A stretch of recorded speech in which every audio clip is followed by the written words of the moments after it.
Es un honor saludarles a la distancia y en el marco de las actividades para conmemorar el 138º aniversario del normalismo mexiquense, compartir con ustedes este mensaje que el equipo de profesionales de la Escuela Normal número 3 de Nezahualcóyotl ha preparado para la comunidad normalista ante la actual contingencia que vivimos en nuestro país. Mexicana, este es tu grito de guerra.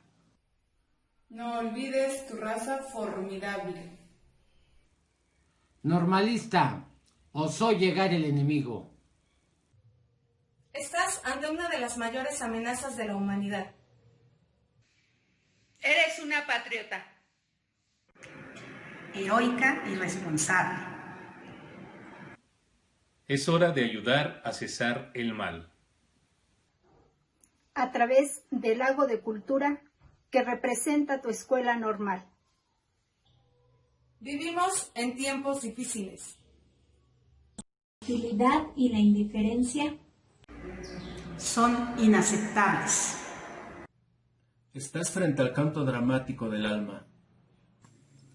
Jurarás no manifestar miedo, pena ni frustración alguna. Ahora empezarás. Sonreír a pesar de todo. Porque entiendes que ser docente es enfrentarse el hombre ante la responsabilidad del mismo hombre. Muestra tu alegría y tenacidad. No desistas en la tarea de enseñar. ¡Ánimo, normalista! Estás aislada, pero nunca sola. Recuerda que eres parte fundamental de una comunidad de aprendizaje. ¿Que te extraña? ¿Te acompaña? Colabora para ti y contigo. Es y está para formarte como una de las mejores profesionales. Cree en ti. En tu compromiso y responsabilidad social. Vivimos una realidad cruda, fuerte. Ante lo cual debemos unir esfuerzos. Para superar tan dura experiencia. Que sin lugar a dudas dejará aprendizajes. Y nos permitirá evolucionar. Como personas y profesionales. El llamado ahora es un grito de fuerza y tenacidad. Orgullosamente solidarios. Orgullosamente fuertes. Orgullosamente normalistas. Orgullosamente Normal 3 de Neza. Buenos días, mi nombre es Jesús Ramírez Bermúdez, docente de la Escuela Normal número 3 de Nezahualcóyotl. Es para mí un gran honor participar en los eventos culturales y académicos que la Dirección General de Educación Normal y Fortalecimiento Profesional ha organizado para conmemorar el 138º aniversario del normalismo mexiquense. Sin más preámbulo, daremos inicio con el tema que nos convoca el día de hoy, que es la práctica reflexiva. La práctica profesional es un ejercicio muy complejo, que demanda a los estudiantes de las escuelas normales la movilización de competencias genéricas y profesionales que han ido adquiriendo y desarrollando a lo largo de su formación inicial. Este acompañamiento lo podemos dividir en 3 momentos. El primero de ellos, la revisión, que se hace previo a que los docentes en formación asistan a sus lugares donde desarrollan la práctica profesional, donde el docente de la escuela normal y generalmente que recae en el responsable de la práctica profesional, hace una revisión minuciosa de la planificación, de las guías de observación y de las entrevistas que aplicarán a directivos, docentes, padres de familia y alumnos. Un segundo momento es la observación de la práctica, donde docentes de la normal asisten a los diferentes espacios áulicos a revisar y a observar el desempeño que tienen los estudiantes en una intervención real. Y un tercer momento, y para mí uno de los más importantes, es la retroalimentación, ya que se hace uso de las observaciones, sugerencias y recomendaciones que hacen las docentes titulares a los estudiantes y que el docente de práctica, en un trabajo colegiado con los docentes en formación, analizan e identifican las áreas de oportunidad para ser atendidas, contribuyendo así a formar docentes de excelencia. La práctica reflexiva. Para dar inicio, vamos a definir qué es la reflexión. Y la reflexión, el Real Diccionario de la Lengua Española lo define como pensar atenta y detenidamente sobre algo. También lo define como la acción y efecto de reflejar o reflejarse, es decir, mirarse en un espejo cuando está sucediendo la actividad que se está desarrollando. Para Galván es considerar una experiencia en forma de pensamiento, sentimiento o acción, mientras está ocurriendo o después de haber concluido. Es decir, tomar distancia de la acción para poder conceptualizar, formarse una idea a través de las sensaciones y de las percepciones, ya que toda experiencia moviliza los pensamientos del ser humano, haciendo una reestructuración en el conocimiento, que lo va a llevar a comprender y actuar de mejor manera en situaciones similares que se le presenten al futuro dentro de su práctica docente. Para que la práctica docente reflexiva se logre de manera eficaz, es necesario emitir juicios y, en la medida de lo posible, plantear soluciones. Para que sea de manera eficiente, tenemos que resolver esos problemas identificados, generando propósitos de mejora. La reflexión dentro del ejercicio de la práctica docente va a generar la creatividad y un sentido de crítica sobre su actuar. La creatividad va a permitir generar propuestas que contribuyan de una mejor manera a enfrentar esos dilemas o problemas encontrados dentro de su actuar docente. Para Smith, existen 4 fases en el proceso de la reflexión, que es la descripción, la información, la confrontación y la reconstrucción. En la descripción surge la pregunta, ¿qué hago? Aquí se describen los conocimientos, las creencias y los principios que cada uno de los docentes tienen sobre su práctica pedagógica. En la fase de información, la pregunta que se tendría que dar respuesta es, ¿qué significa esto? Es decir, son esas acciones que le dan vida al principio de la práctica pedagógica. En la etapa de confrontación, ¿cómo ha llegado a ser así? Se establecen teorías para explicar las situaciones que se están viviendo o que se vivieron dentro de su intervención docente. Y la última, la etapa de reconstrucción, surge la pregunta, ¿cómo puedo hacer las cosas de manera diferente? Y aquí es donde se determinan esas propuestas para mejorar la intervención docente. Aquí ponemos un ejemplo. En la primera etapa, en la descripción, si realizo una planeación centrada en los intereses de los estudiantes, se logrará un aprendizaje significativo. En la etapa de información, el docente se plantea conocer los estilos y ritmos de aprendizaje, identificar sus aprendizajes previos de la temática a desarrollar y definir el aprendizaje esperado que persigue con su planificación y con las actividades propuestas.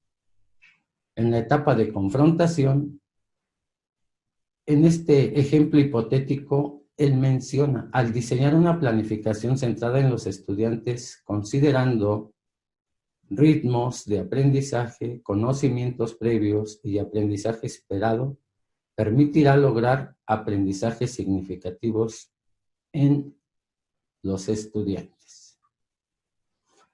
Y en etapa de reconstrucción, quizá dejó de hacer algo dentro de todas esas fases anteriores, y aquí él razona y reflexiona sobre lo que él se propone. Tengo que elaborar instrumentos de evaluación centrados en el aprendizaje esperado. Bien, a lo largo de la formación docente en las escuelas normales, la gradualidad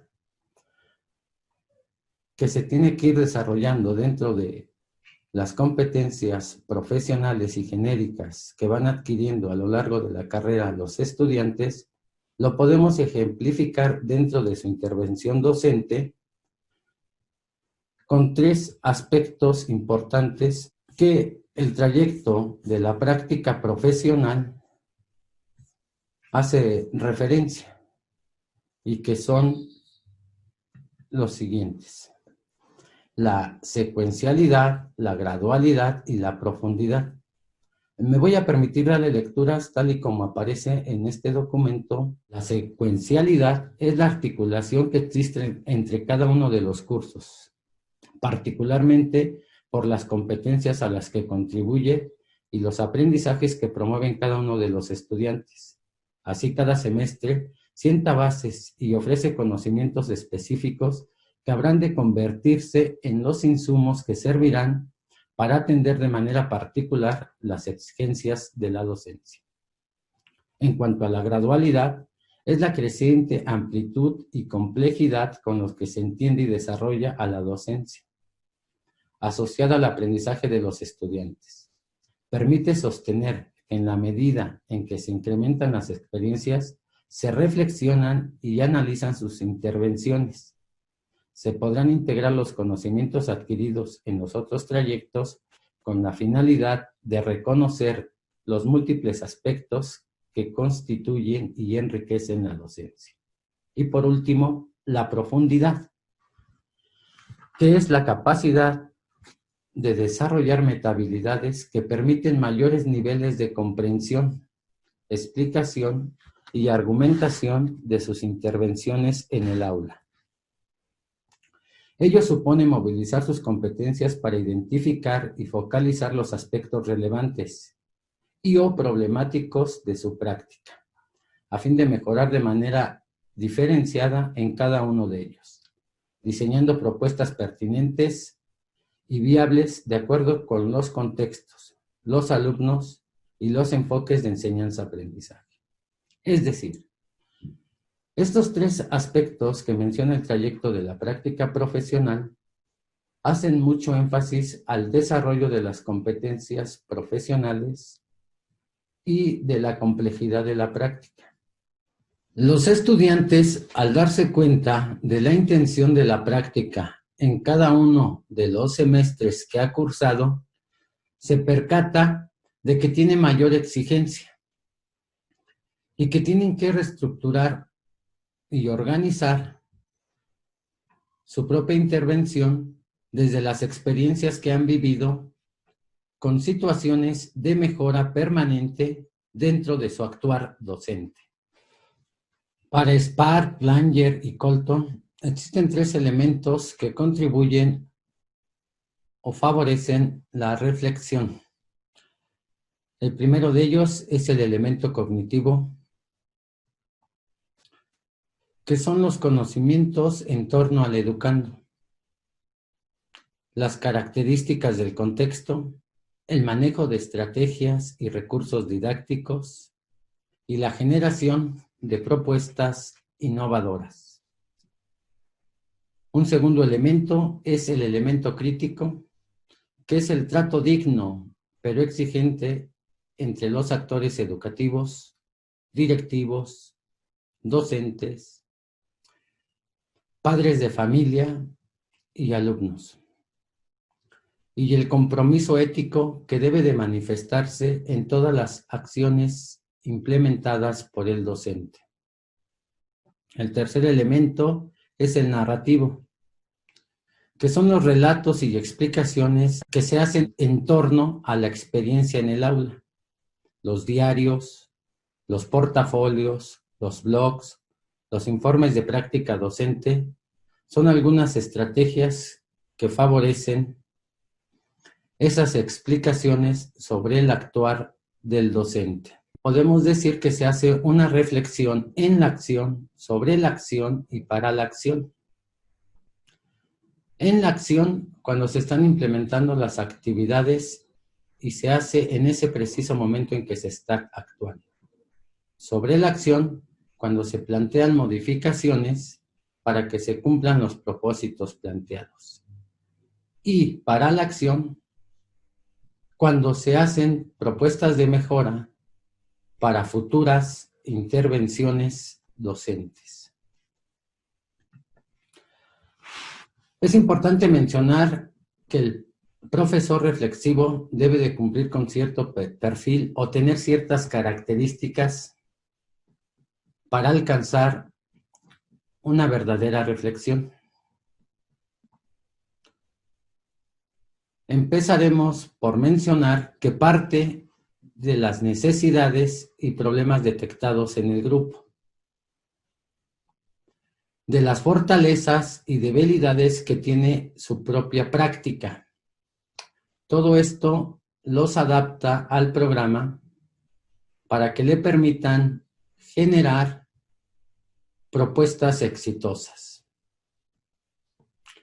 El profesor reflexivo centra su contenido en los intereses de los alumnos.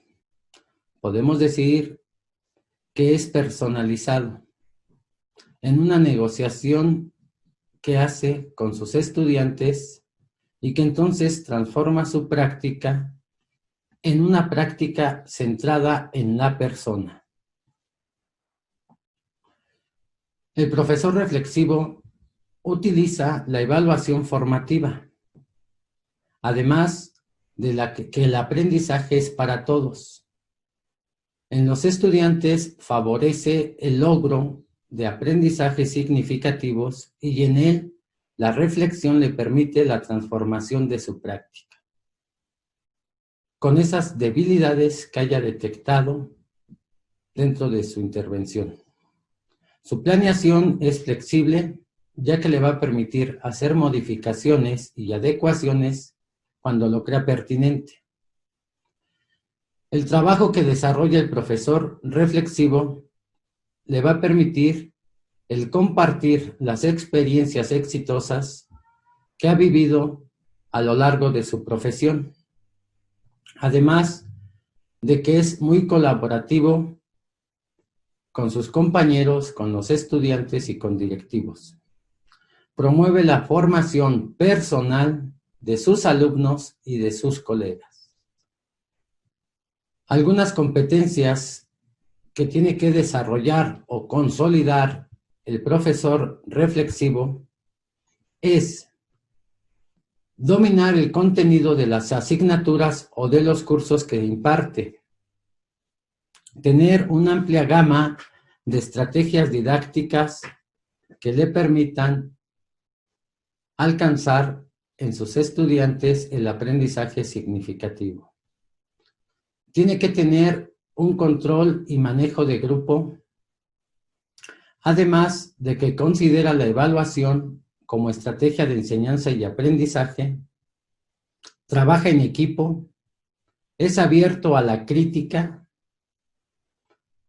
genera estrategias innovadoras e involucra a los padres de familia en actividades dentro del aula o fuera de la misma aula. Además del diario, los portafolios de evidencias, los blogs o los informes de práctica profesional, la investigación-acción puede ser un recurso que favorece la reflexión en los estudiantes normalistas, ya que a través de sus diferentes ciclos les va a permitir, a través de un diagnóstico, identificar una problemática, planear, implementar esa planeación y a través de la observación identificar áreas de mejora.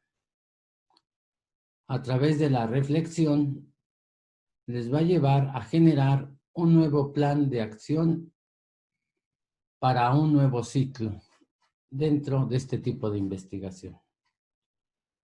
Un curso que contribuye mucho a la investigación-acción es el que se ve en el sexto semestre en práctica profesional y que es donde se aborda el proyecto socioeducativo. Si bien lo hacen solamente en un ciclo, se van tomando decisiones durante el desarrollo del proyecto para modificar, transformar las actividades diseñadas y que involucran a diferentes actores educativos como alumnos y padres de familia. No profundizaré mucho en él porque su tema es muy amplio y nada más lo quiero poner a consideración de todos ustedes como una estrategia que también genera la reflexión en los estudiantes. Vamos a hablar de los diferentes diarios que contribuyen a la reflexión y que se desarrollan en cada una de las jornadas de intervención de los futuros docentes. Desde una mirada que, de acuerdo a Portland, menciona todos estos tipos de diario que les presento ahorita y que para los estudiantes nada más puede ser el analítico, la evaluativa, la etnográfica, la reflexiva o la introspectiva, porque los otros tres como que no se vinculan mucho con el tipo de diario que pueda promover la reflexión en los estudiantes de las escuelas normales. Bien, los diarios van a permitir tener acceso al mundo personal de los docentes, a sus códigos, a sus costumbres, a sus tradiciones, a la manera de observar las problemáticas que detecta en el aula y también va a llevar a explicitar los propios dilemas que se viven dentro de la cotidianidad de su actuar docente. Además que permiten la evaluación y el reajuste de los procesos didácticos en los diferentes momentos de su intervención, en la planificación, en el desarrollo e implementación de las actividades y en el desempeño mostrado dentro de su propia práctica, además de la generación de aprendizajes significativos en sus alumnos. Le va a permitir un desarrollo profesional permanente, ya que al tratar de explicar esos dilemas o problemáticas detectadas, tiene que realizar un proceso investigativo que lo va a llevar a acumular nuevos conocimientos para comprender esos fenómenos, problemas o dilemas planteados. Para Perrano, en su libro Desarrollar la práctica reflexiva en el oficio de enseñar, menciona ciertos motores de la reflexión. Los voy a leer y voy a profundizar en algunos otros que son los acontecimientos desencadenantes que en un momento vamos a explicar. Bien, en los motores de la reflexión, él nos menciona que existen problemas que hay que resolver, crisis que hay que resolver, decisiones que hay que tomar, regulación del funcionamiento de alguna actividad, de algún proceso, autoevaluación de la acción, justificación para con un tercero, la reorganización, el deseo de comprender lo que pasa, la frustración o rabia que hay que superar, placer que hay que conservar, lucha contra la rutina o el aburrimiento, la investigación, el deseo de hacerse valer mediante el análisis, la formación y reconstrucción del conocimiento, la búsqueda de la identidad, la regulación de las relaciones con los otros, el trabajo en equipo y la rendición de cuentas. Estos como motores de la reflexión. Algunos acontecimientos que van a desencadenar la reflexión lo encontramos en los siguientes 25 puntos que él da. Y que aquí es importante tomar decisiones los docentes, formadores de docentes, porque muchas de estas actividades van a permitir una reflexión profunda en nuestros estudiantes. Esa toma de decisiones la vamos a ir generando de acuerdo a la experiencia que se va viviendo dentro del acercamiento que hacemos a los estudiantes a la práctica profesional. Bien, el primero de ellos son los conflictos. La falta de rectitud e indisciplina. El tercero, la agitación de la clase. El cuarto, las dificultades de aprendizaje. La 5, la apatía, la falta de participación. La 6, actividad que fracasa.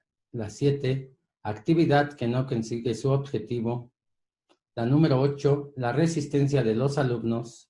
La 9, una planificación inaplicable. Resultados de una prueba. La 11, tiempo perdido, desorganización. La número 12, momentos de pánico. La número 13, momentos de cólera. 14, momento de cansancio, de aversión. La número 15, momento de tristeza, de depresión. La 16, injusticia inaceptable. 17, elementos surgidos de consejo de clase. La 18, llegada de un visitante. La 19, llegada de un nuevo alumno. La 20, fichas para llenar. 21, consejo de orientación que hay que dar. La 22, solicitación de una ayuda. La 23, discusión en equipo. La 24, conversación con los alumnos, colegas o terceros. Y la 25, reunión con los padres. Muchas de estas se presentan dentro del actuar cotidiano en los docentes. Algunas decisiones que se tienen que tomar y que se tomaron en la escuela a la que nosotros pertenecemos es acercar a los estudiantes de cuarto grado las primeras 2 semanas de su práctica al inicio del ciclo escolar, ya que ellos nunca han tenido un acercamiento al inicio del ciclo escolar con todos esos dilemas y conflictos que se presentan en los primeros días de clase. En comentarios de nuestras estudiantes les favorece comprender cómo los estudiantes ingresan los primeros días de clase, ya que si bien encontramos alumnos con cierto apego a sus padres, al ingresar su primer día de clases no tienen ninguna problemática al separarse de ellos, pero también se encuentran alumnos que hacen berrinche, que lloran, que patalean y que hacen ciertas conductas inapropiadas al ingresar su primer día de clases y que estas conductas nunca las habían observado o no las habían observado nuestros estudiantes y nuestros futuros docentes. Entonces es muy importante tener ese acercamiento para que ellos vayan comprendiendo lo importante que son estos primeros días de clase en la vida de los estudiantes, principalmente en niveles inferiores como en educación preescolar o los niños de primer año de educación primaria. Para esto voy a dejar de compartir esta presentación para compartirles esta rúbrica que llevamos del diario de la educadora o del diario de clases. Primeramente, ponemos el nombre de la alumna o del alumno, el nombre de la escuela o de la institución. Nosotros somos licenciatura en educación preescolar, por eso ponemos allí el nivel de preescolar. Y los aspectos que vamos a evaluar es la formalidad del diario, los dilemas, conflictos, problemas o logros obtenidos, los referentes teóricos que ayudan a comprender esos dilemas, problemas o los logros obtenidos y la reflexión que hacen en su intervención docente. Es muy importante mencionar que dentro de todo este proceso formativo de los estudiantes, sin duda alguna siempre tienen en sus prácticas de intervención experiencias exitosas, pero algo hicieron bien para lograr esas intervenciones exitosas y que los llevaron a tener mejores resultados de los planeados o mínimamente cumplir con lo que se habían estipulado en esa intervención. Esas prácticas también se tienen que reflexionar, porque sin duda alguna algo hicieron bien, algo contemplaron, que quizás en las otras intervenciones no lo hicieron. Por eso es muy importante reflexionar esas prácticas exitosas, como también las prácticas que fueron un fracaso o que no contribuyeron a lo que ellos estaban buscando. Pues esta es mi propuesta, esta es mi intervención. Espero haya sido de su agrado y no queda más que agradecer a nuestras autoridades la oportunidad de poder compartir esta conferencia sobre la reflexión de la práctica. Orgullosamente normalista, muchas gracias.